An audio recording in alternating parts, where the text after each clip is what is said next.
আমি যে অন্য গাড়িতে যাবো, আমার কাছে কোনো টাকা পয়সাও নেই। তুই একটু তোর বাইকটা নিয়ে এসে আমাকে পৌঁছে দে না, না হলে আমি ইন্টারভিউটা দিতে পারবো না। কোথায় যাবেন আপনি? খাগড়া। আমি ওই সাইডেই যাচ্ছি, আসুন আমি আপনাকে নামিয়ে দিচ্ছি। Thank you. মা, কালকে আমার পরীক্ষার ফর্ম ফিল আপ করতে হবে, কিছু টাকা লাগবে। আমি টাকা কোথায় পাবো? ওই ছেলেটার মুখের দিকে তাকাতে পারছি না, দিন রাত তোদের জন্য পরিশ্রম করে যাচ্ছে। কত টাকা লাগবে তোদের? ভাই, আমার 1000 টাকা লাগবে। আমার 500 টাকা। এই নে, তবে মন দিয়ে পড়াশোনা করবি।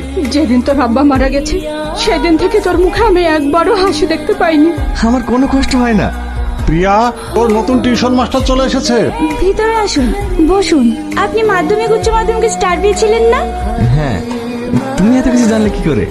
আমি আপনাকে ভালোবাসি। আমি তোমাকে পড়াতে এসেছি। আগে আমার কথার উত্তর দিন। আমাকে একটু সময় দাও, আমি ভেবে জানাবো। বই বের করো।